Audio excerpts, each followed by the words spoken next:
Europe पर हमले की तैयारियों में जुटा है रूस। 2027 में लिथुआनिया, लातविया और एस्टोनिया पर हमले हो सकते हैं। यूक्रेन के सैन्य अधिकारी किरिलो बुडानोव ने यह दावा किया है। पुतिन पोलैंड पर नहीं करेंगे कब्जा।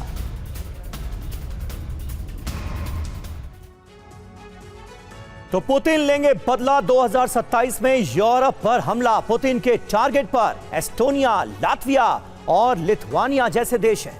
पोलैंड पर भी हमला करने की तैयारी में रूस है। पोलैंड पर सिर्फ हमला होगा, कब्जा नहीं होगा। यूक्रेनी खुफिया प्रमुख किरिलो बुडानेव खुद ये दावा कर रहे हैं। अब इसका असर क्या होगा? रूस और नाटो में जंग हो सकती है। विश्व युद्ध तृतीय का खतरा बढ़ेगा। बड़ी बात यह है कि 1991 तक तीनों देश रूस का हिस्सा थे। पुरानी सीमाएं क्या रूस बहाल करना चाहता है?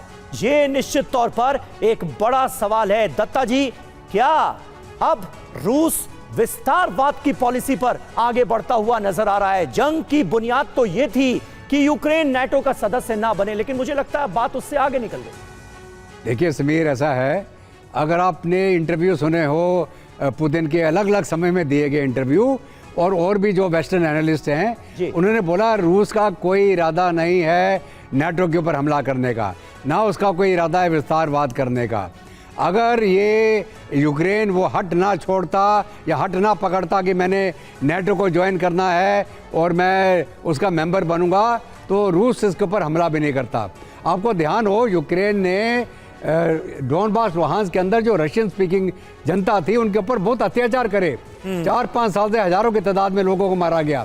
वहां पे उसके बाद में एक रेजिस्टेंस मूवमेंट चालू हुआ। उन्होंने फिर रूस से मदद मांगी और रूस ने वार्निंग दिया इनको कि भैया आप अत्याचार मत करें। इनकी जो अज़ोव बटालियन, जिनको एक नियो नाजी बोलते हैं, ये सारी कार्रवाई यूक्रेन के द्वारा शुरू करी गई। जब सोवियत यूनियन टूट गया, वार्सो पैक्ट खत्म हो गया, तो अब नेटो को क्यों बढ़ाते चले जा रहे हैं? अब क्यों लगातार नेटो का विस्तार कर रहे हैं? तो पुतिन ने बोला ये मेरी आपकी रेड लाइन है, अब ये नेटो नहीं ज्वाइन करेगा, मेरे बॉर्डर तक नहीं आएंगे और मैं जो रशियन स्पीकिंग एरिया इनको मैं आज़ाद कराऊंगा, क्रीमिया को मैं वापस नहीं करूंगा। डोनबास, इसी से जंग शुरू हुई स्पेशल मिलिट्री ऑपरेशन के नाम से। 4 साल पूरे होने वाले हो गए। दत्ता सर, लेकिन रूस जो है वो अपनी स्ट्रैटेजी को और बड़ा करता जा रहा है, अपनी लकीर को और बड़ा कर रहा है। एक बड़ी खबर ये है कि चांद पर न्यूक्लियर पावर प्लांट बनाएगा रूस। चीन के साथ मिलकर पावर प्लांट बनाने की तैयारी है। 2036 तक ये टारगेट है। न्यूक्लियर रिएक्टर लगाने की योजना रूस की ओर से बनाई जा रही है। और चांद पर न्यूक्लियर प्लांट, रूस चीन का ये मास्टर प्लान। खबर क्या है? चांद पर न्यूक्लियर पावर प्लांट बनेगा। चीन के साथ रूस का साझा मिशन है। 2036 तक न्यूक्लियर रिएक्टर का लक्ष्य रखा गया है। गिरीश जी, जल्दी से अंतिम पड़ाव पर है हम इस पूरे कार्यक्रम के, तो क्या लगता है ये जो महत्वाकांक्षा है रूस की, वो कहां तक ले जाएगी उसे? ये जो न्यूक्लियर रिएक्टर वाली महत्वाकांक्षा की बात जी, चीन के साथ मिला, चीन के साथ, ये बहुत ऊंची महत्वाकांक्षा मुझे लगती है।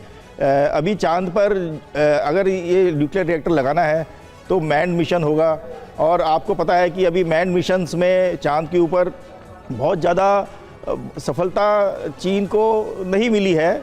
अनमैन्ड मिशंस उन्होंने लगाए हैं, लेकिन अगर न्यूक्लियर प्लांट वहाँ सेटअप करना है तो ये एक बहुत बड़ा टेक्नोलॉजिकल चैलेंज होगा। और अगर हम 2036 का टारगेट देख रहे हैं तो करीब 10 साल हैं। सही बात है गिरीश जी, लेकिन कुल मिलाकर अभी क्योंकि रूस यूक्रेन जंग चल रही है, रूस वर्सेस नाटो की लड़ाई हमें देखने को मिल रही है, ऐसे में एक तरह का पावर शो भी रूस करना चाह रहा है।